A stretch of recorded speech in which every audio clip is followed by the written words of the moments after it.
Sungguh mulia profesi ini, membentuk karakter. Assalamualaikum warahmatullahi wabarakatuh. Maaf tadi.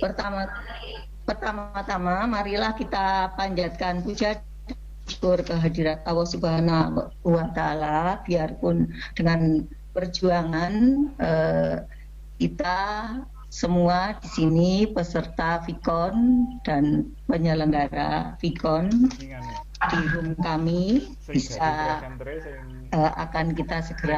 kita akan segera memulainya. Pertama-tama saya ucapkan terima kasih kepada Bapak Tirto Suwondo M.Hum selaku Kepala BPJD Jawa Tengah, Bapak Sri Wahono SPD selaku Ketua Umum Guru Mengajar Nusantara, dan Ibu Indra Novita SPD selaku instruktur dari kelompok Antasari, dan tidak lupa pula saya ucapkan terima kasih kepada Ibu Ani Kuswardani SPD dan Ibu Nurjana Husnul Khotimah SPD. Marilah bersama-sama kita panjatkan puja dan puji syukur kehadirat Tuhan Yang Maha Esa, bahwasanya pada malam hari ini kita dapat berjumpa kembali pada acara Vikon pada malam hari ini dengan judul Pembelajaran Pendidikan Agama Islam menggunakan SAC pada materi pernikahan tidak sah, yang nanti akan disampaikan oleh Ibu Nurjana Husnul Khotimah. Untuk menyingkat waktu dan mempercepat jalannya Vikon ini, sebelum acara ini kita buka, mari kita bersama-sama membaca doa menurut agama dan kepercayaan kita masing-masing. Berdoa mulai. Terima kasih sekali atas doa yang Bapak Ibu peserta Vikon mulai.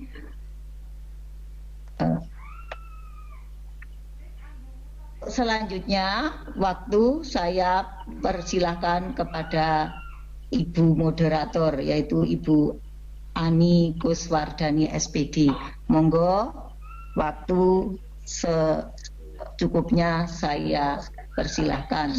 Terima kasih. Wassalamualaikum warahmatullahi wabarakatuh.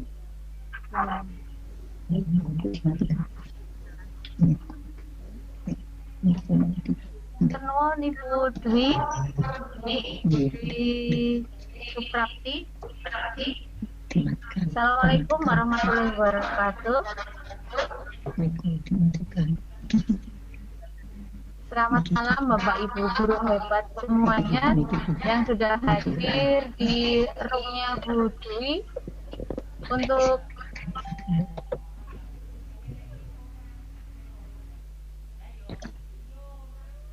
untuk kita saksikan hari ini adalah pemaparan dari Ibu Nurjana Husnul Khotimah. Bu Nurjana adalah seorang guru di SMA Negeri 1 Bukateja. Beliau menyelesaikan pendidikan Magister Pendidikan untuk mata pelajaran Pendidikan Agama Islam. Pada malam hari ini, Ibu Nurjana akan memaparkan materi tentang pernikahan tidak sah, materi SMA kelas 12 semester 2. Acara ini akan saya bagi menjadi 2 tahap. Yang pertama adalah pemaparan presentasi dari Ibu Nurjana. Kemudian nanti yang kedua adalah sesi tanya jawab. Bu Nur, sudah siap? Bu Nur? Halo Bu Nur?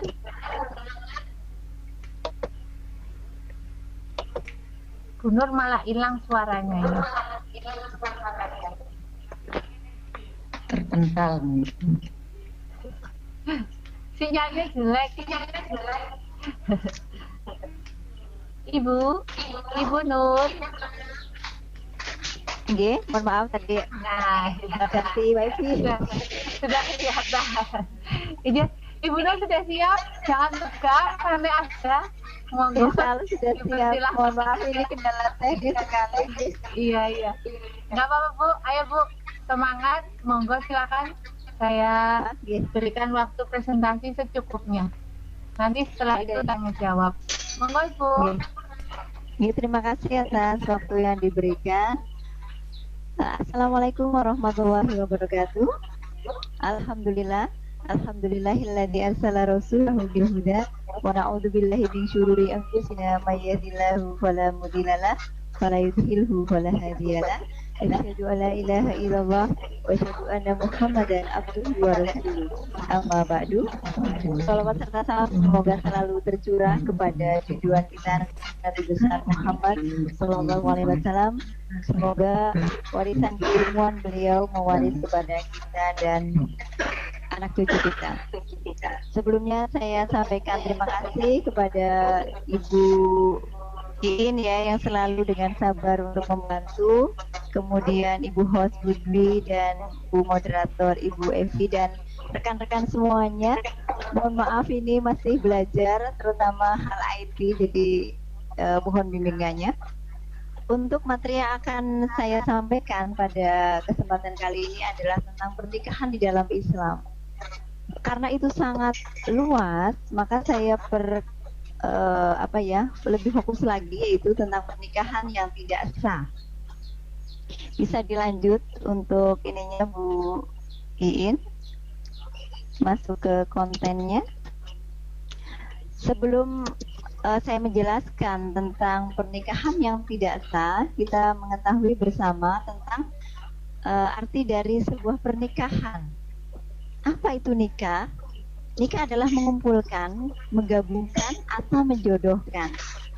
Jadi kalau kita lihat di kamus besar bahasa Indonesia, nikah itu diartikan sebagai sebuah perjanjian antara laki-laki dan perempuan untuk sebagai suami istri atau untuk menikah. Sedangkan menurut syariat Islam, ya, bahwasanya nikah itu berarti sebuah akad yang menghalalkan pergaulan antara laki-laki dan perempuan yang bukan mahramnya, yang menimbulkan hak dan kewajiban masing-masing. Dilanjut Bu Iin. Nah, kita memasuki untuk pernikahan yang tidak sah, lebih mengerucut lagi. Jadi, kalau sebuah pernikahan yang sah, itu adalah pernikahan yang syarat rukunnya itu terpenuhi. Tetapi ada di antara pernikahan yang terjadi, terutama di zaman sekarang ini, itu mungkin karena salah satunya tahu ilmunya, tetapi tetap cuek begitu. Dan mungkin ada juga yang memang benar-benar tidak paham tentang ilmu itu. Padahal kalau kita pahami, kalau kita menikah dalam posisi yang tidak sah, itu kita berdekatan saja dengan pasangan kita, itu sudah masuk ke dalam kategori dosa. Bahkan bisa masuk kategori sebuah perzinaan. Oke, ada beberapa pernikahan yang tidak sah. Yang pertama adalah nikah mut'ah. Nikah mut'ah yaitu pernikahan yang dibatasi jangka waktu, baik lama maupun sebentar. Kalau untuk mungkin kita lebih mengenal dengan nikah kontrak, gitu, Bapak Ibu. Jadi misalnya ada seseorang namanya Toto itu kerja di daerah Irian Jaya mungkin. Kemudian dia itu tidak bisa pulang, tetapi ingin berdua dengan orang yang ditaksir di sana. Makanya itu mereka melakukan nikah kontrak. Jadi nikahnya itu hanya perjanjian beberapa bulan saja. Misalnya nikah dengan orang di sana, tapi dengan perjanjian hanya menikah selama 5 bulan. Ini adalah pernikahan mut'ah dan ini termasuk pernikahan yang tidak sah. Karena di dalam Islam itu tidak ada aturan tentang itu. Kemudian yang kedua adalah pernikahan sugor, yaitu pernikahan dengan persyaratan barter tanpa pemberian mahar. Misalnya begini, seorang wali menyampaikan, ya, untuk di akadnya itu, saya nikahkan Toto dengan anak saya dan maharnya adalah anakmu menikah dengan anakku, begitu. Jadi barter gitu, bertukar. Ini adalah tidak boleh, termasuk dalam kategori nikah yang tidak sah. Kemudian pernikahan muhalil. Pernikahan muhalil adalah pernikahan seorang wanita yang telah ditalak 3 atau dicerai, ya, dicerai 3, talak 3 lah ya, oleh suaminya yang diharapkan untuk rujuk. Kemudian dinikahi laki-laki lain dengan tujuan Isi wong akeh tambah seneng berhasil. dinikahi lagi oleh mantan suaminya. Contohnya seperti ini, Ibu, Bapak Ibu, untuk pernikahan muhalil dalam Islam itu kalau sudah talak 3, talak kan ada talak pertama, ada talak kedua, ada talak 3. Nah, kalau sudah ditalak 3 itu perempuannya itu boleh dinikahi kembali oleh mantan suaminya, tapi syaratnya itu harus menikah dulu dengan orang lain.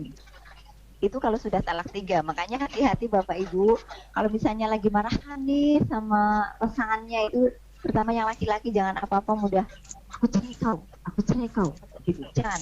Karena kalau di dalam Islam kalau kita sudah Pernikahan berucap mengungkapkan itu sudah kategori cerai. Tapi beda ya, beda kalau kita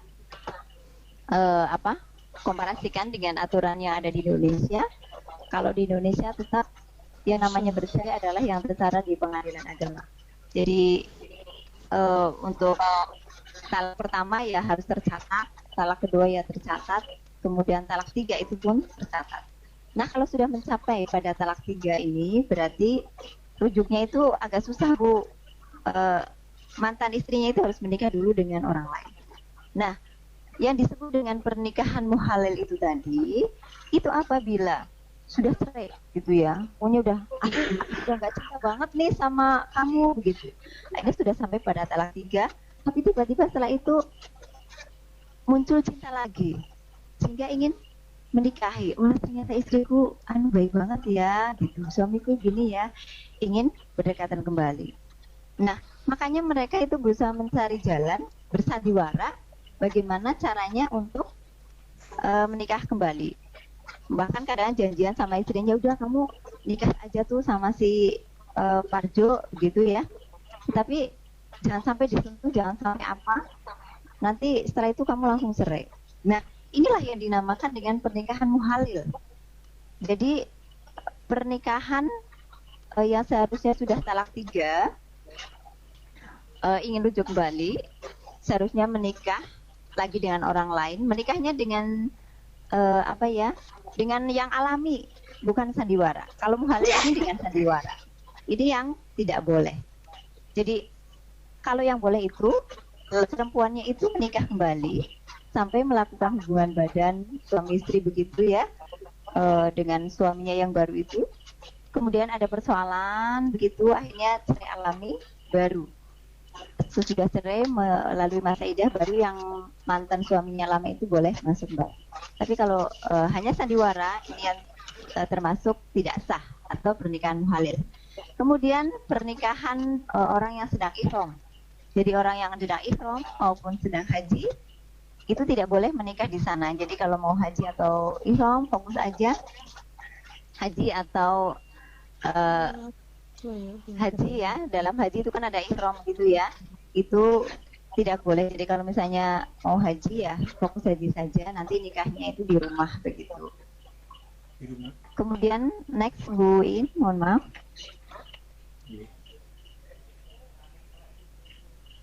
Untuk selanjutnya adalah pernikahan pada masa idah, Bapak Ibu. Jadi kalau misalnya kita itu, bukan kita ya, nauzubillah min dzalik, ada orang itu sudah bercerai, itu kan ada masa idahnya. Masa idah itu adalah masa menunggu seseorang ya untuk bisa menikah kembali. Kalau orang yang umum masih haid itu adalah 3 kali suci, begitu. Kalau misalnya orang itu dalam kondisi hamil kemudian kok bercerai, berarti masa idahnya itu hingga melahirkan. Jangan kemudian sudah 8 bulan gitu terus ada yang naksir, ya, eman ini orang cantik gitu, janda cantik, terus kasihan nanti gak ada yang nemani melahirkan gitu, udah saya nikahin aja, itu gak boleh. Jadi harus menunggu sampai masa idahnya selesai, yaitu sampai dia itu melahirkan. Kemudian untuk pernikahan yang tanpa wali, pernikahan yang tidak seizin wali, mungkin kadang untuk zaman sekarang nikah lari gitu ya. Nah ini tidak boleh karena wali itu adalah adanya wali itu termasuk ke dalam rukun nikah. Jadi harus memenuhi syarat dan rukunnya. Dan walinya pun itu harus orang tuanya sendiri, begitu, bapaknya sendiri untuk yang perempuan itu. Kalau tidak nanti ada ketentuannya, begitu. Nanti mungkin kalau pas tanya aja, kalau saya jelaskan nanti terlalu lama. Kemudian pernikahan dengan wanita kafir atau wanita-wanita yang ahli kitab. Jadi yang orang Islam kok menikah dengan yang beragama lain begitu, itu tidak boleh juga. Karena apa? Karena harus seagama. Karena kalau di dalam Islam sendiri menikah beda agama itu tidak boleh. Karena kalau seharusnya kan kalau misalnya kita menikah itu kan berdekatan, bersenggolan dengan suami, itu kan merupakan ibadah. Tetapi kalau misalnya kita itu berbeda agama, menikah berbeda agama, berdekatan itu masuk ke dalam kategori dosa.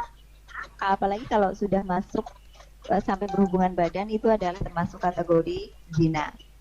Dan itu juga sering ini kan di aturan Indonesia. Jadi di Indonesia tidak ada nikah yang beda agama. Makanya kadang kalau artis itu nikah beda agama, mereka lari ke luar negeri. Jadi kalau yang Islam ya dengan agama Islam, dengan yang Kristen juga dengan agama Kristen, Hindu juga dengan agama Hindu. Karena masing-masing punya aturan. Dan saya kira itu secara agama pun nggak boleh, secara negara juga ini, dan secara psikologis nanti kan akan timbul konflik. Mungkin awal-awal masih kategori cinta ya, nanti lama-lama kan seseorang itu kalau sudah dalam berkeluarga atau punya masalah itu kan nanti akan kembalinya ke Tuhan. Kalau misalnya beda agama kan akan kesulitan, satu larinya ke kanan, satu larinya ke kiri, jadi nggak sinkron. Kalau nikah ya yang seagama, apapun itu begitu ya. Saya pun kadang pada saat pembelajaran kadang ada siswa Kristen juga atau siswa beragama lain ikut, kita saling berbagi gitu ya. Dan mereka pun kadang bertanya bagaimana Bu ini di dalam Islam begitu. Saya juga menjawab dengan saling berbagi begitu. Jadi malah akrab. Kemudian menikahi mahram. Mahram itu yang tidak boleh ya, baik mahram yang selamanya, yaitu masih ada hubungan darah begitu, keturunan, atau mahram yang sepersusuan, itu nggak boleh. Misalnya Pak Toto menikah dengan adiknya, itu tidak boleh karena masih keturunan, atau dengan ibunya gitu ya. Kadang kan aneh-aneh itu di zaman sekarang, itu nggak boleh, hukumnya haram. Dan ini kalau menikah dengan mahram, terutama mahram yang keturunan, itu kan kalau secara genetik pun itu sangat membahayakan ya, bisa karena ada mungkin pada saat pembelahan sel itu tidak sempurna, jadi anaknya itu bisa cacat nanti. Misalnya kalau ada seorang bapak menikahi anak kandungnya sendiri ya memang nauzubillah min dzalik, tapi tetap ada saja yang seperti itu gitu ya. Itu nanti bisa juga nanti anaknya mengalami kesadaran. Kemudian pernikahan yang sepersusuan itu juga nggak boleh, Ibu. Jadi kalau misalnya mau menikah itu, misalnya Pak Joni begitu, Mas Joni lah yang masih muda misalnya, naksir dengan seorang wanita, itu ditanya dulu kepada ibunya, itu dulu saudara sepersusuan saya bukan gitu. Kalau saudara sepersusuan pun tidak boleh, karena ada aliran darah juga sang ibu yang mengalir di darah perempuan itu. Dan mungkin ada beberapa alasan lain yang tidak bisa dijelaskan detail begitu, kayaknya terlalu lama nanti. Next Bu In. Sudah ya. Terlalu asik dijelaskan. Itu beberapa tadi tentang pernikahan yang tidak sah. Sebenarnya masih ada lagi, tapi cukup itu saja. Untuk evaluasinya, coba Bapak Ibu kita evaluasi ini, bukan pertanyaan hot ini, masih sangat sederhana. Secara bahasa, arti nikah itu berarti apa nggih? Membagikan, mencampurkan, memadukan, memisahkan, mengumpulkan. Kira-kira nopo ini? Dimatikan semua nggih. Mengumpulkan nggih, mengumpulkan. Menikah itu adalah mengumpulkan, ya. Ada dua orang yang dikumpulkan jadi satu. Mengumpulkan itu Bu. Oke, terima kasih. Kemudian yang kedua, menikah yang diperbolehkan adalah menikah dengan anak, ibu, muhrim, bukan muhrim, perempuan bersuami. Ini adalah jawabannya adalah bukan muhrim. Karena kalau muhrim nanti baik muhrim keturunan maupun sepersusuan nanti akan bermasalah. Next, oke. Sepasang mantan suami istri yang sudah talak 3 dan ingin rujuk kembali sehingga mereka bersandiwara, di mana mantan istri menikah dulu dengan pihak ketiga. Pernikahan demikian dinamakan pernikahan muhalil, B. pernikahan mut'ah, C. pernikahan masa idah, D. pernikahan sigor, E. pernikahan orang ihram. Pernikahan muhalil nggih. Muhalil Ibu nggih. Ya, untuk soal nomor 4, Romeo bekerja di daerah Kalimantan dan ia tertarik terhadap salah satu wanita Kalimantan, sehingga dia menikah dengan perjanjian hanya menikah 2 tahun sajalah dan saya akan pulang. Apakah pernikahan ini sah dan dinamakan apa? Ini jawabannya adalah yang mut'ah tadi ya Bu, berarti yang B. Pernikahan ini termasuk kategori pernikahan tidak sah dan termasuk mut'ah. Nilainya tidak terlihat ini yang seterusnya. Demikian untuk presentasi dari saya. Mohon maaf atas berbagai hal kendala teknis Bapak Ibu. Semoga bisa lebih memodifikasi untuk selanjutnya. Terima kasih, demikian saja untuk presentasi saya. Saya kembalikan kepada Ibu Anis sebagai moderator, monggo.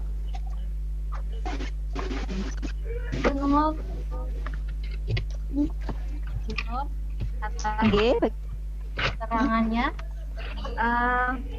Ini kita mulai masuk ke sesi tanya jawab ya, Bu Nur. Ya, Nggih, monggo Ibu. Nggih. Ini ada pertanyaan nih, yang pertama dari Bu Wiwi. Bu Wiwi tanya. Mana aja Bu? Bu Nur jangan tegang. Iya ini kok, ini kayaknya pada sudah pengalaman, khawatir nggak bisa jawab. Oh, ini materinya Bu Nur, oh bisa jawab Mas. Sudah pasti bisa. Amin, Ini, amin. Nikah kontrak itu jika sudah terjadi hukumnya gimana ya? Pertanyaan pertama gitu, jawab dulu aja Bu. Oke. Apabila pernikahan kontrak berarti sudah terjadi. Begitu nggih? Maaf saya ini tidak bisa lihat-lihatnya. Hukumnya gimana kalau nikah kontrak itu sudah terjadi? Iya. Kalau hukum nikah kontrak itu sudah terjadi, yang jelas itu pasti haram. Baik itu orangnya sudah tahu atau belum, itu adalah pernikahan yang kategori tidak sah. Nah, kalau orang tersebut memang belum tahu ilmunya, seharusnya sebelum dia menikah itu cari tahu ilmunya. Tapi kalau misalnya dia kok sudah terlanjur, Jalan satu-satunya adalah apa?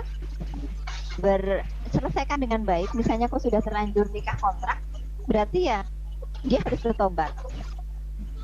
Bertobat caranya itu dengan memperbaiki. Silakan mau melanjutkan dengan nikah yang halal. Kalau nikah yang halal ya nikah yang sesuai dengan syarat rukunnya. Kemudian kalau di Indonesia yang tercatat di pengadilan agama. Seperti itu. Kemudian untuk menghapus dosa yang lama berarti dia harus bertobat. Caranya adalah tobatan nasuha, dengan berjanji tidak akan mengulangi seperti itu lagi. Kemudian akan melakukan berbagai hal kebaikan.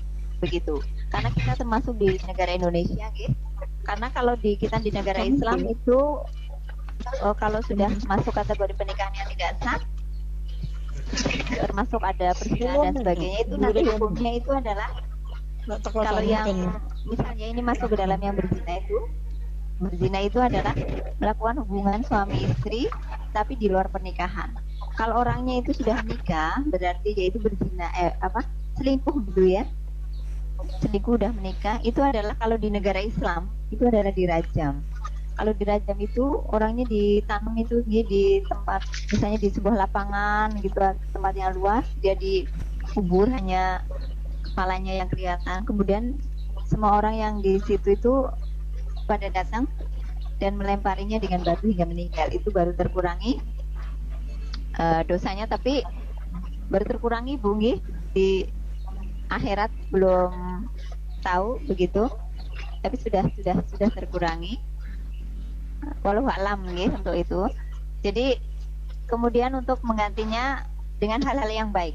Dan kalau misalnya dia benar-benar yakin bahwasanya itu istrinya yang baik dan suaminya yang baik, untuk melanjutkan kepada nikah yang resmi. Begitu jawaban saya, Ibu. Mudah-mudahan Bu Wiwi sudah paham. Bagaimana Bu Wiwi? Bu Wiwi Bisa gimana?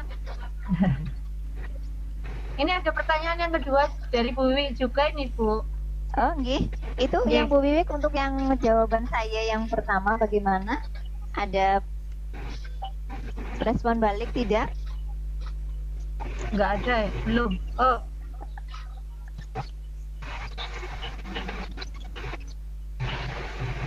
Belum, Bu. Ini pertanyaan yang kedua nih, Bu. Ini lebih dari Bu Wiwi. Ini. Nggih.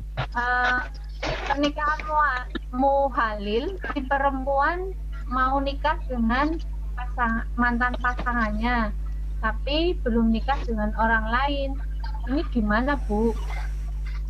Kalau yang muhalil ya, Bu, tidak boleh, ya. Tidak boleh. Kalau sudah talak 3, itu kan harus menikah lagi. Ya, kalau sudah terlanjur sudah talak 3 begitu ya. Aduh, makanya hati-hati Bu Bapak ya, jangan sampai talak 3. Talak 3 itu ya, jadi hati-hati, tidak boleh menikah langsung dengan mantan suaminya. Jadi sang istri itu harus menikah dulu dengan orang lain. Kalau dia kok kebelet banget, aduh nanti istri saya itu eman-eman cantik banget, kemarin kok saya kok hilaf gitu, itu adalah sebuah kesalahan yang sudah susah untuk diperbaiki. Harus mengikuti aturan yang ada. Jadi harus mengikhlaskan kalau istrinya itu menikah dengan orang lain, dan itu tidak bisa disandiwara. Itu dari yang lain aja. Gitu. Makanya harus hati-hati untuk para suami nih, karena yang bisa mentalak itu adalah suami. Kalau istri hanya ya menerima, boleh sih kita mengajukan sebuah perceraian, tapi ada sasarannya sendiri gitu, okay? Tapi yang menalak begitu tetap adalah sang suami. Jadi sang suami itu mohon maaf, hati-hati kalau misalnya emosi, jauhi perkataan talak. Meskipun itu di Indonesia itu tidak masuk kategori talak 1, talak 2, talak 3 tapi di dalam agama. Jadi kita hati-hati saja. Kalau di dalam agama itu sudah masuk kategori talak, aku cerai kau, itu sudah masuk talak 1. Apalagi sampai 3 kali. Jadi hati-hati. Tapi kalau di Indonesia sih harus tetap masuk dalam catatan pengadilan agama nggih. Baik talak 1, talak 2 maupun talak 3. Begitu, Bu. Jadi harus mengikuti prosedur tetap. Kalau misalnya itu tetap dipaksakan, berarti termasuk pernikahan yang tidak sah. Orang itu berdekatan, itu berarti termasuk mendekati zina, dosa. Apalagi kalau suami istri itu tetap memaksakan untuk menikah kembali, ia melakukan hubungan badan, itu berarti termasuk ke dalam kategori zina. Berarti bukan nambah pahala, tetapi menambah sebuah dosa. Nggih. Nggih? Nggih. Monggo. Saya sudah cukup jelas nih Bu. Ini ada pertanyaan lagi Bu dari Pak Aswin. Oke, monggo. Pak Aswin tanya apa beda antara muhrim dengan mahram. Kemudian yang kedua, apakah menikah dengan sepupu dari ayah maupun dari ibu itu sah? Sepupu.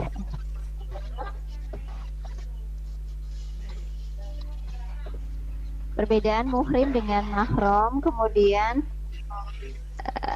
menikah dengan sepupu hukumnya bagaimana ya Bu? Nggih.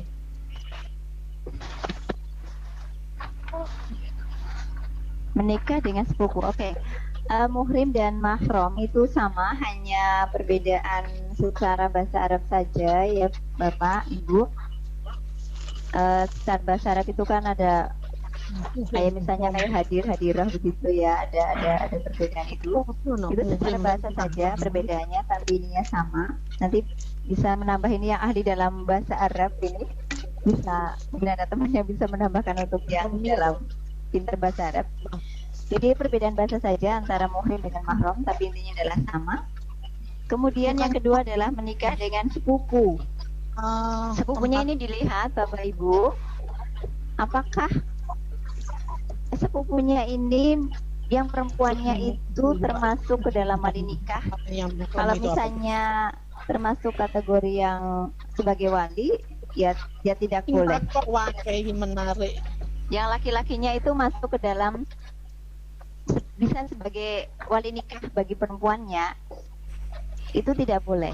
Tetapi kalau diurut, kok si lelakinya itu calon suaminya itu tidak kategori bisa untuk menjadi wali, itu boleh. Begitu. Jadi kita harus mempelajari dulu tentang wali nikah. Kemudian dilihat dulu itu calon sepupunya itu bisa nikah dengan sepupu.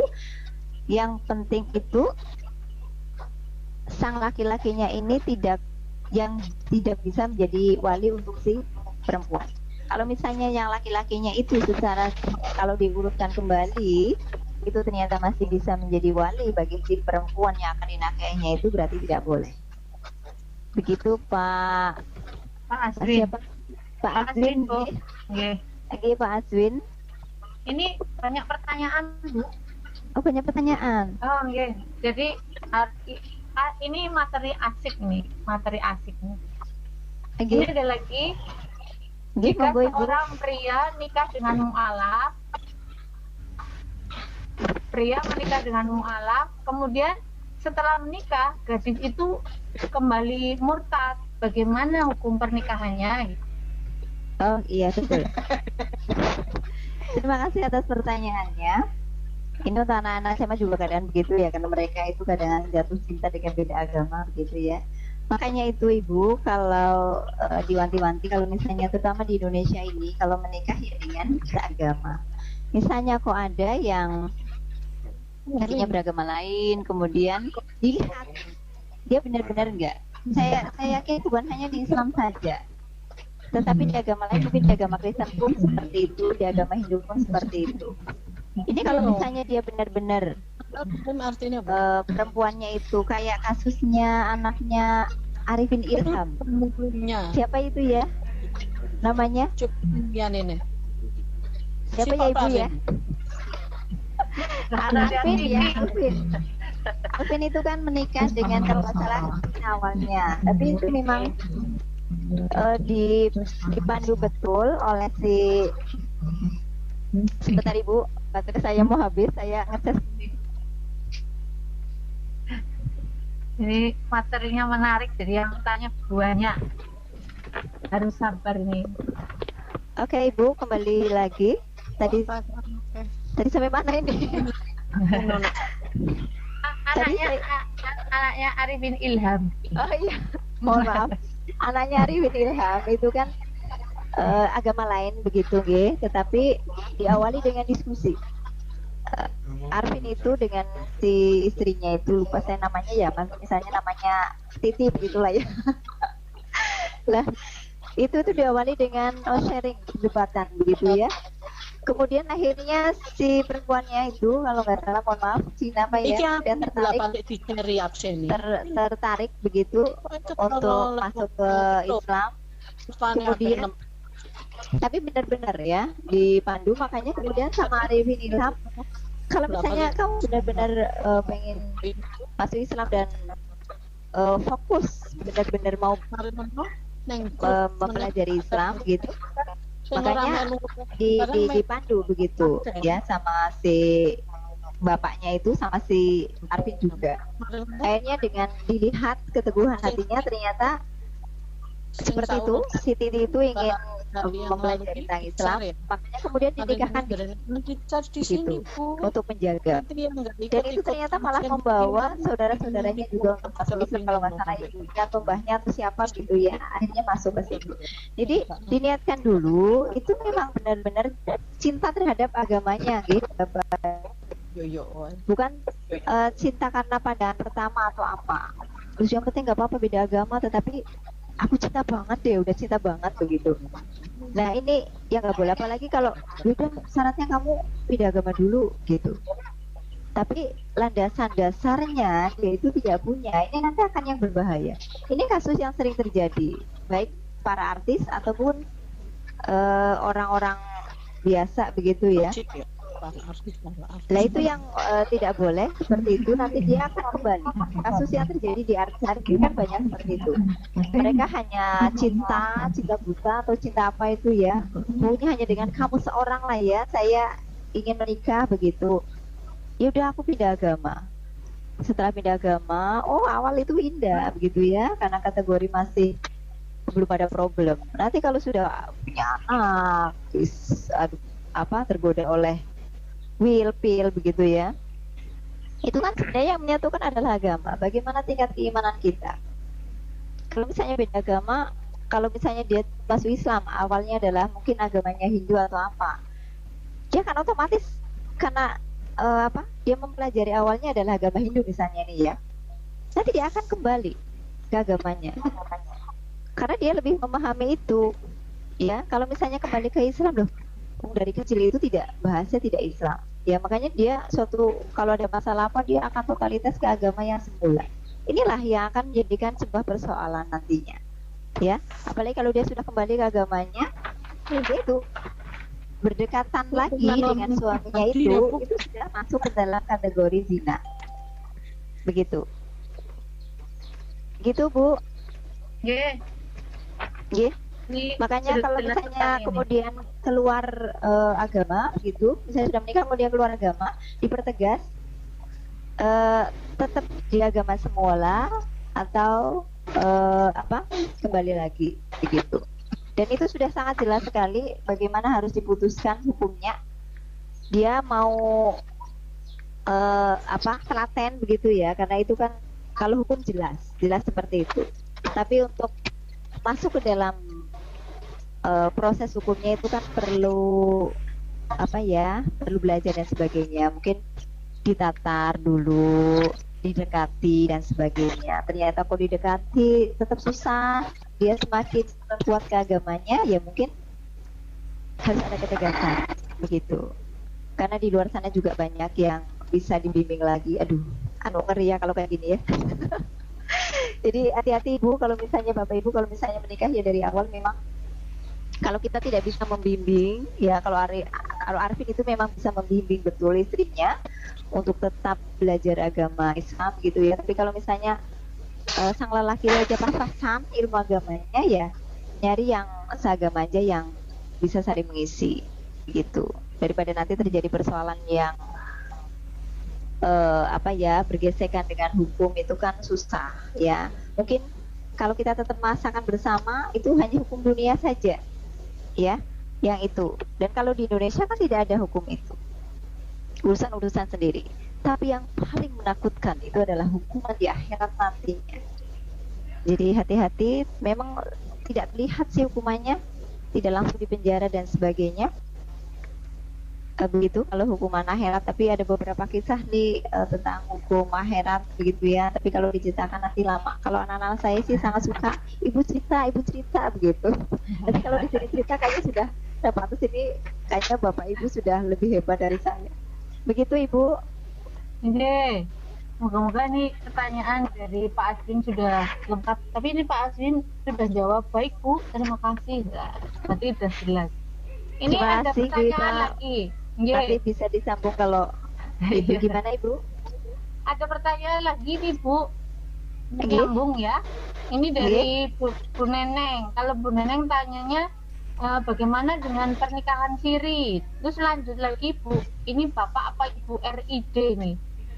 Apakah menikah siri itu dapat warisan dari suami? Nah, ini menarik Oke, ini. betul. Pasti panjang ini. Bu Neneng ini. Bu Neneng ini yang ya dari Allah. sama Tawang Mangu. Saya penasaran ini. Oh, Bu, ya. bagaimana pernikahan siri? Terus ini apa Bu RID nih?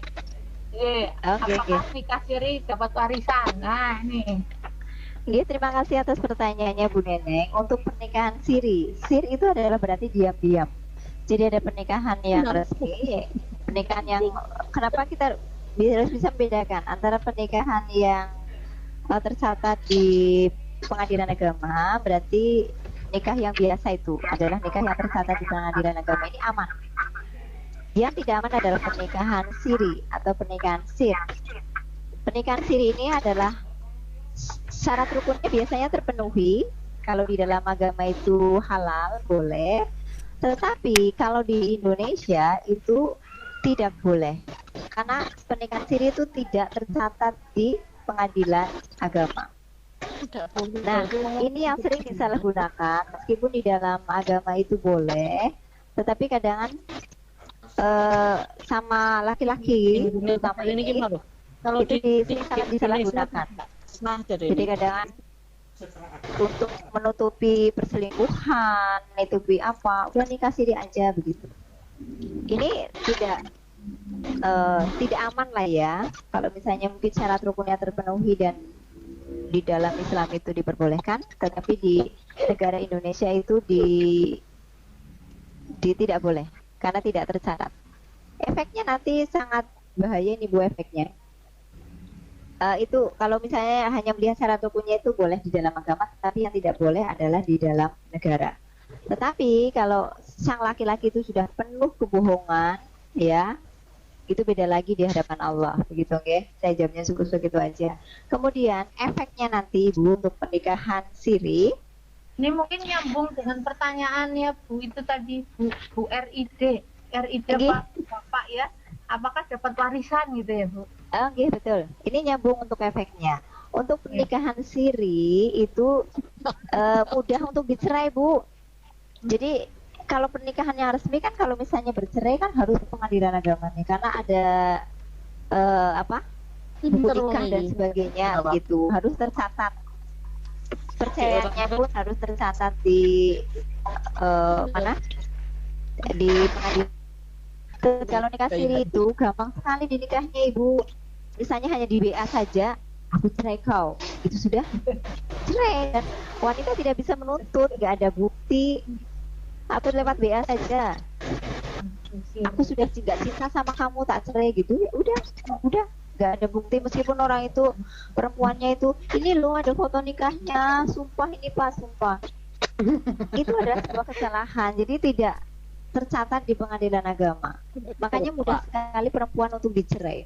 Makanya hati-hati, hai para wanita, ibu-ibu, ataupun yang masih single nih, belum menikah, ataupun mohon maaf yang janda dan sebagainya, itu jangan mau dinikah siri. Kalau misalnya sang suami kau sudah punya pasangan, ya mending di poligami. Tetapi kalau syarat poligami itu boleh ya di Indonesia, di agama juga. Maksimal itu perempuannya itu 4, tetapi harus tercatat juga itu di pengadilan negeri, harus seizin oleh istri pertama. Tapi itu juga sering disalahgunakan ya untuk poligami. Mohon maaf. Jadi kadang kalau yang diajarkan Rasul itu kan nyari pasangan untuk poligami itu kan untuk menolong. Misalnya yang lebih tua, begitu kan? Atau sekarang mereka poligami itu istri kedua ketiganya itu lebih cantik ya, lebih seksi, apa nggak gregetan gitu ya? Saya juga sebagai wanita nggak setuju itu. Jadi kalau misalnya mau poligami ya kalau niatnya menolong ya lebih tua kek begitu ya, atau yang bagaimana, usah poligami ya. Aduh, saya ini sebagai wanita ya, maaf ya. Tapi kalau dibilang itu boleh poligami, yang penting itu adil dalam berbagai hal. Jadi laki-laki itu juga memikirkan dulu kalau misalnya mau poligami, adil secara keuangan itu ya, berarti harus kaya raya nih. Misalnya untuk pengeluaran bulanan begitu ya 10 juta lah itu ya, yang pertama, istri kedua, ketiga, keempat, istrinya 4 ya 10 kali 4, jadi sebulan itu 10 juta, 40 juta tuh kan. Kemudian dijadwal tuh misalnya harus adil, malam ini di tempatnya A, malam itu di tempatnya B, tempatnya C begitu. Kemudian secara perasaan juga harus bisa totalitas juga kepada semuanya. Jangan yang A dibeli terus, yang B dicuekin begitu. Itu sudah dalam kategori tidak adil. Jadi harus selain kaya raya itu juga harus kuat secara fisik juga, dan harus lah pokoknya pusing ya kalau jadi laki-laki itu kalau misalnya harus adil begitu. Jadi istri saja satu cukup, bapak-bapak ya. Itu aja nggak habis-habis.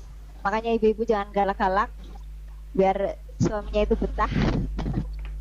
Kalau misalnya kok kurang cantik, kurang apa ya, diperbaiki saja istri yang satu itu. Misalnya kurang cantik ya, bapaknya itu apa namanya bekerja keras gitu ya. Kemudian sekarang kan banyak itu kalau nyari istri itu yang utama yang solehah gitu ya. Misalnya kurang cantik, sekarang banyak skincare Pak. Jadi tinggal bapak itu yang penting ada uang begitu. Misalnya kok istrinya kok banget begitu ya, kurang cantik, lihat istri tetangga kok cantik-cantik begitu ya, bapak tinggal misalnya kok nyuci piring terus ya, pekerjaan rumah terus ya, dibelilah itu istrinya ya Allah, biasanya manggilnya mak gitu ya, itu yang agak mesra gitu. Misalnya aduh mama gitu, mami udah deh jangan nyuci piring terus, sama aerobik lah ya, ke salon begitu. Nah kayak gitu biar saling apa ya, jadi yang jelek bisa jadi cantik begitu, yang terlalu gemuk sana diet ini dikasih uang untuk ini gitu, jangan gak dikasih apa-apa, nuntut bedak-bedek istri tetangga begitu ya. Karena untuk kecantikan fisik itu kata anak-anak sekarang itu kan butuh modal katanya. Tapi yang jelas itu seorang istri itu harus solehah ya, bagaimanapun suami ya harus taat dan patuh kepada suami. Kalau suaminya kurang baik ya saling mengisi aja, diingatkan untuk menjadi lebih baik. Itu juga suami bisa membimbing istrinya untuk menjadi lebih baik. Begitu Ibu. Tadi aduh mohon maaf ini saya kalau menjelaskan kadang terlanjur cerita banyak malah jadi tadi pertanyaannya apa ya? Itu kalau nikah siri itu dapat warisan enggak Bu? Iya, gitu. Yang kedua itu betul. Itu jadi mudah dicerai. Kemudian nanti tidak dapat ya, baik istri maupun semua anak-anaknya untuk pernikahan siri itu tidak mendapatkan warisan. Karena yang mendapatkan warisan terutama di Indonesia itu adalah yang apa? Yang tercatat. Mohon maaf itu yang di Indonesia nggih. Tetapi kalau misalnya di agama itu kalau pernikahan siri dan itu sudah ada saksi buktinya sih bisa diuruskan itu kalau misalnya di dalam kategori agama sah. Tetapi ini sangat riskan Ibu. Sepertinya ya kalau kita tinggal di Indonesia tetap kita menggunakan hukum di Indonesia, berarti dia tidak tercatat di pengadilan agama ya tetap tidak akan mendapatkan hak waris. Susah. Kecuali kalau sama-sama memahami ya. keluarganya dari si laki-laki ataupun istri lama ataupun siapa itu saling memahami untuk berbagi, bisa. Tetapi kalau sudah masuk ke dalam hukum negara itu tidak bisa. Apalagi dari keluarga suami itu kekeh tidak mau memberikan, ya susah gitu. Begitu Ibu. Ye, masih ada pertanyaan lagi Bu. Monggo. Ini dari Bu Tuti. Nggih. Kalau suami sudah bolak-balik talak karena emosi, tapi tidak bisa juga, apakah hukum pernikahan itu patut dilanjutkan? Oh gitu, nggih. Itu sudah bolak-balik ditalak, tapi tidak bisa pisah. Gitu. Oh nggih, nggih. Itu hanya ungkapan atau sudah masuk ke pengadilan agama nggih Ibu? Baru Untuk ucapan. talaknya? Kayaknya Oh, baru ungkapan. ucapan. Nggih, betul. Berarti kita memandang pada dua hal. Kalau secara agama itu ungkapan saja, karena kalau lihat di agama kan berarti sangat hati-hatinya ya Bu. Kalau dengan ungkapan saja itu termasuk kategori talak. Aku cerai kau itu sudah talak satu. Tetapi kalau dihukum di Indonesia yang termasuk kategori talak itu yang sudah tercatat di pengadilan. Kok misal sang suami itu hanya bilang aku cerai bolak-balik, aku cerai ini itu secara hukum di Indonesia itu belum cerai karena belum tercatat di pengadilan agama. Nah, tetapi untuk kaitannya dengan hubungannya dengan Allah, lah inilah wallahu alam ya. Karena kalau di dalam agama kan itu sudah masuk ke dalam cerai ya, karena kita melihatnya secara kehati-hatian ya Bu. Makanya itu ini mumpung masih bisa diperbaiki, jadi dikasih tahu saja pasangannya itu yang suka kalau marah itu bilang cerai-cerai begitu, sampaikan saja bahwasanya itu kan kalau secara agama itu masuk kategori cerai gitu ya. Karena kalau di dalam agama kita ambil yang mazhab gitu ya, yang paling hati-hati nih ya, saya menyampaikan ke mazhab yang lebih hati-hati biasanya dari Syafi'i begitu ya. Biar apa? Biar kita juga lebih hati-hati dalam bertindak begitu. Kalau sudah terlanjur supaya untuk bertobat begitu, tidak mengulanginya lagi begitu. Itu kalau kaitannya dengan Tuhan ya solusinya adalah bertobat, tidak akan mengulanginya kembali. Tapi kalau sudah kaitannya dengan negara ya harus diselesaikan secara negara gitu. Perlu nikah ulang nggak Bu? Kalau misalnya kalau misalnya di negara, kalau kaitannya dengan negara itu nikah ulang ya, baik talak 1, talak 2 atau talak 3. Tapi ada aturannya. Kalau yang nikah ulang ya yang jelas kalau sudah talak 3 itu ada beberapa kategori tentang talak Ibu. Yang kalau boleh rujuk, kalau misalnya hanya talak 1 kemudian minta maaf dan itu masih kategori belum melewati masa iddah, itu hanya menyampaikan maaf itu saja tidak masalah. Yang penting masih belum melewati masa iddah. Tetapi kalau yang sudah talak 3 ya itu aturannya begitu Ibu. Nah, tapi gitu tolong sampaikan kepada pasangan kita masing-masing untuk jangan seperti itu. Karena itu kalau secara agama ya sudah dalam kategori cerai ya. Itu kalau kita paham betul tentang agama, biasanya kalau orang sudah paham agama dan lingkungannya sudah paham agama, dia sudah menyampaikan begitu berulang kali, untuk kehati-hatiannya ya nikah lagi begitu. Tetapi kita ngikuti yang di Indonesia Ibu, karena untuk yang di dalam agama juga ada beberapa perbedaan pendapat, ada beberapa mazhab. Jadi karena kita tinggal di Indonesia ya ikuti yang di Indonesia. Selama dia belum sampai ke pengadilan, belum tercatat, ya masih bisa. Tapi nanti paling hubungannya dengan Allah saja. Nah ini sebenarnya yang hubungan paling besar kan terhadap Allah ya, karena kaitannya dengan halal tidak, haram tidak begitu. Ya mungkin itu karena belum memahami saja, tapi tolong kita saling mengisilah kepada suami kita, biar kalau lagi emosi ya janganlah ya. Mending kalau lagi emosi itu istrinya dicium aja deh. Jangan bilang talak-talak gitu. Dicium kayak apa, dikasih apa gitu, dikasih uang atau apa misalnya, kok nggak bisa, mending suaminya itu pergi dulu begitu, untuk mengondisikan badan, mengondisikan emosi. Pergi dulu, tetapi pergi yang aman, jangan pergi ke cewek lain begitu, jangan. Jadi mungkin pergi menyendiri gitu ke masjid atau kemana, biar dekat dengan Tuhan. Jangan ke tempat-tempat yang riskan, misalnya ke diskotik atau ke apa, sahabat perempuan. Kalau ke sahabat lelaki sih nggak apa-apa ya, mungkin untuk sharing gitu, atau ke kiai untuk menenangkan diri. Kalau suami saya kalau lagi emosi gitu, beliau keluar sebentar aja, misalnya keliling naik motor begitu, keliling desa gitu, nanti sampai rumah ya sudah tenang kembali begitu. Jadi kalau lagi emosi, kalau bisa jangan banyak berkomunikasi dulu gitu.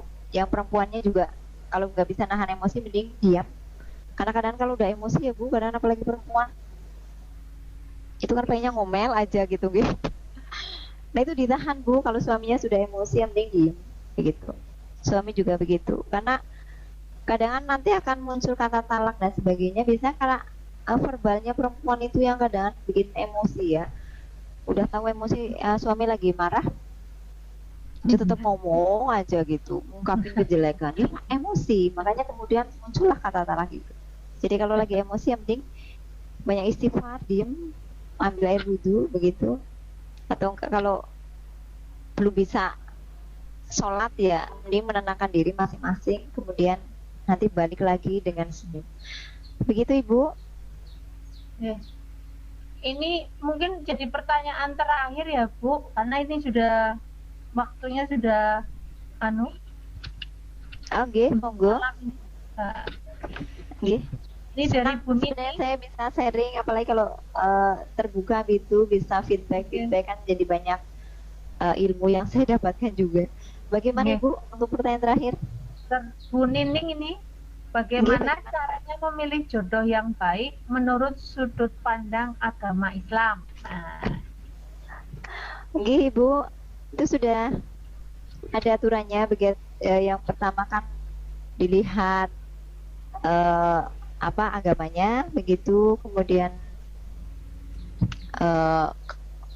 baik tidaknya kesolehannya, kemudian bagaimana agamanya, bagaimana dari keluarganya itu. Mohon maaf saya menjelaskannya dengan bahasa saya, jadi bahasa yang mungkin ringan gitu, tidak bahasa yang terlalu agama begitu. Kemudian kecantikannya, agama, dari keturunannya bagaimana, kemudian dari wanitanya itu sifatnya, kecantikannya, kemudian hartanya juga begitu Ibu. Jadi kalau saya sendiri dalam mencari jodoh seperti itu, kalau saya melihatnya itu akhlaknya dulu bagus tidaknya, kemudian dia punya potensi untuk, misalnya kok ada keburukan, dia punya potensi untuk baik atau tidak, bisa menjadi suami yang tanggung jawab tidak. Karena kalau kita sudah memandang dia soleh, ya punya dasar agama yang baik, kemudian akhlaknya juga baik, misalnya suatu ketika ada permasalahan, itu kan mudah untuk mengembalikannya. Beda kalau orangnya karakternya sudah buruk, dasar agamanya nggak ada, itu kan susah untuk dikondisikan. Kemudian lihat keturunannya, dia dari keluarga yang bagaimana. Kalau misalnya dari keluarga baik, ya alhamdulillah. Kalau misalnya, karena banyak juga kadang anak-anak saya itu yang SMA itu juga kadang curhat sampai nangis gitu kadang, ya Allah Ibu, keluargaku udah jelas semuanya begitu. Tapi jangan itu dijadikan patokan juga nih Bapak Ibu, tetap mandangnya bagaimana orangnya itu. Misalnya kok dari keluarganya marak-marik gitu ya, tapi anaknya kok baik dan bisa diperbaiki menjadi anak yang calon istri yang soleh, solehah gitu ya, atau suami yang soleh, ya bagi saya tidak masalah. Begitu Ibu. Terus kembali lagi kalau misalnya, jadi ini juga nanti kaitannya dengan anak, meskipun anak hasil selingkuhan atau apa, itu yang salah itu bukan anaknya, bukan, nggak ada anak haram Ibu Bapak, tapi yang salah itu adalah orang tuanya. Cuma kadang kasihan ya, jadi efeknya itu nanti banyak ke anak gitu Ibu. Halo. Ini Bu Nining juga sudah menjawab. Terima kasih Bu Nurjana atas jawabannya. Oke, terima kasih. Mohon maaf kalau jawabannya kurang maksimal. Monggo bisa kapan-kapan saling berbagi. Malah mungkin kadang saya juga butuh banyak wawasan dari Bapak Ibu semuanya. Terima kasih atas semua pertanyaannya. Aduh, senang sekali bisa. Disimpulkan Bu, disimpulkan sekalian Ibu Nur, disimpulkan sekalian saja. Oh begitu, oke. Terima kasih atas pertanyaan Bapak Ibu. Ini memang hal menarik ya, terutama kalau misalnya saya mengajar ya, salah satunya yang menarik adalah masalah pernikahan. Dan asik itu Bu, untuk masalah pernikahan saya bikin video tentang akad nikah. Jadi anak-anak itu sangat antusias untuk praktek, bukan praktek menikah gitu, praktek untuk melakukan akad nikah, jadi menggunakan bahasa Arab maupun menggunakan bahasa Indonesia. Mereka kreatif ya, jadi kayak benar-benar menikah itu. Cuma memang saya kasih catatan jangan berdekatan begitu ya, pokoknya nanti nyetrum begitu. Jadi sangat berkesan. Cuma saya belum bisa mengunduhnya di YouTube begitu. Kemudian praktek untuk perawatan jenazah juga mereka senang. Saya juga kalau perawatan jenazah, saya sekarang ngajar kelas 12. Jadi itu kan materi perawatan jenazah kelas 11, tapi dulu saya pernah ngajar di kelas 11. Saya juga melakukan praktek karena mereka itu sangat senang ternyata dengan praktek langsung. Awalnya saya praktek dengan boneka, tapi terus tahun kemarin, tahun 2018 sih, saya terakhir ngajar kelas 11 itu saya praktek langsung. Jadi orangnya dimandikan, ada salah satu teman dimandikan, mengkafani juga, praktek langsung mengkafani. Terus untuk menguburkan, nah kemarin tidak ke saya itu menguburkan, tapi untuk sebelumnya itu sampai menguburkan Bapak Ibu. Jadi mereka praktek untuk menguburkan di rumah, tapi yang dikuburkan itu memang bukan jenazah begitu ya. Yang dikuburkan itu pelepah pisang. Dan mereka kayak dibuat drama itu, jadi sangat asik sekali. Ada orang meninggal gitu kan, jadi dibuat video begitu. Terus masalah berhias, ada berhias juga mereka senang biasanya, karena anak-anak sekarang kan kadang melebihi berhiasnya, melebihi bapak ibu gurunya begitu ya. Skincare dan sebagainya salah, malah kadang tahunya dari anak gitu ya, pada sharing begitu. Terus sulam benang, sulam alis, tanam benang ya, maaf ini keliru, dan sebagainya gitu ya, kadang malah dari anak gitu. Begitu nih. Mohon maaf ini saya banyak kan ini menutupnya, kadang pengen banyak. Jadi intinya Ibu, dalam sebuah pernikahan itu, kalau menikah ya harus syarat rukunnya itu harus terpenuhi. Jangan sampai kita itu melakukan sebuah kesalahan dengan menikah dengan hal-hal yang tidak sah itu tadi, karena itu hukumnya akan menjadikan haram dan dosa. Efeknya itu adalah terutama kalau berdekatan itu Ibu, itu kalau tidak sah ya berdekatan pun itu termasuk kategori dosa. Kalau kita itu melakukan hubungan seksual itu berarti sudah masuk kategori zina. Kalau zina sudah menikah itu kalau hukum Islam ya Bu, kalau yang Arab itu kan menggunakan hukum Islam itu adalah dirajam. Kalau yang belum menikah sudah melakukan hubungan seksual, biasanya orang-orang yang sedang pacaran itu, anak-anak remaja itu adalah hukumnya adalah dicambuk 100 kali dan diasingkan selama 1 tahun, itu kalau di hukum Islam. Cuma kita bukan hukum Islam ya, jadi banyak gitu ya, bebas, itu yang sangat mengerikan. begitu. Tingkat aborsi aja sudah sangat banyak, apalagi kalau sampai kita tahu tentang perzinahan yang dilakukan ya. Nauzubillah dari, semoga kita semuanya terjaga, anak cucu kita juga terjaga. Mungkin itu saja Ibu. Mohon maaf sekali atas penjelasan saya, kadang saya lupa, kadang kayak ingin aja bercerita gitu. Terima kasih atas pengalaman yang sudah diberikan ya Ibu sekalian. Mohon maaf ini kendala teknis begitu nih, mohon maaf. Saya juga perlu banyak belajar ini biar semuanya bisa terkoneksi dengan baik. Terima kasih Bu Iin ini yang selalu telaten ini ya. Bu Iin ini syukur saya. Dan semua tim ini, tim saya juga Bu Ani, ada Bu Dwi, Bu Neneng, dan semuanya saya terima kasih saya ucapkan. Monggo saya akhiri. Mohon maaf kesalahan itu dari saya dan kebaikan itu datangnya dari Allah. Billahi taufiq wal hidayah. Wassalamualaikum warahmatullahi wabarakatuh. Waalaikumsalam warahmatullahi wabarakatuh. Demikian Bapak Ibu yang guru hebat yang sudah hadir di presentasi Ibu Nur.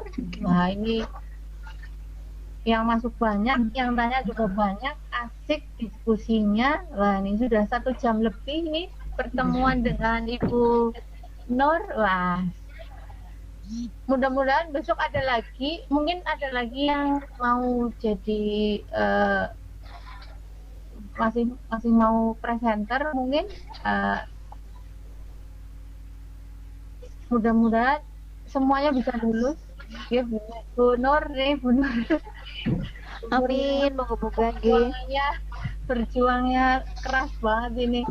Selamat, walaupun tadi di awal sedikit ada kendala. Bapak Ibu guru hebat, kita akhiri presentasi dari Ibu Nur. Saya kembalikan ke Ibu Dwi. Monggo Bu Dwi kembali ke host yang punya room. Terima kasih Bu instruktur. Ini Bu instrukturnya Bu sinten ya, Bu In nggih, Bu Iin. Monggo Bu Dwi. Terima kasih mungkin nanti ada masukan dari Bu Iin. Nggih. Sebelum ditutup mungkin ada masukan dari Bu Iin karena kaitannya dengan materi dan banyak hal, mungkin ya saya perlu bimbingan ini. Bu Iin, monggo. Jawab cukup Ibu.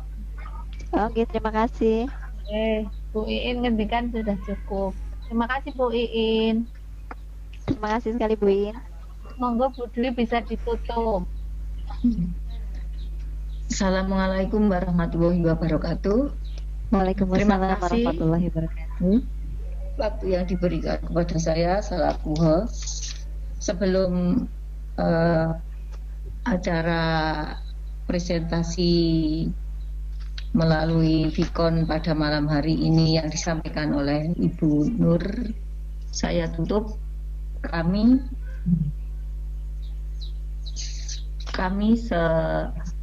semua yang menyelenggarakan Vicon pada malam hari ini minta maaf yang sebesar-besarnya kepada semua peserta Vicon dan juga berterima kasih sekali atas kehadirannya dan khususnya kepada Ibu instruktur yang tadi karena kendala teknisnya terlalu lama sudah memberi solusi yang terbaik bagi kelompok kami. Nah, saya pribadi sebagai host juga minta maaf yang sebesar-besarnya karena baru kali ini menjadi host, jadi tadi agak sedikit grogi kok tidak muncul-muncul bunurnya, apa saya salah. Itu saja, saya pribadi minta maaf karena kepada semua peserta Vicon karena tadi terlalu lama menunggunya, dan terima kasih. Karena waktu sudah larut malam, mari kita dengan bacaan Alhamdulillah Vicon pada malam hari ini kita tutup. Alhamdulillahirabbil alamin. Alhamdulillahirabbil alamin. Terima kasih. Monggo untuk kelompok kami mungkin akan mengadakan sedikit bincang-bincang tentang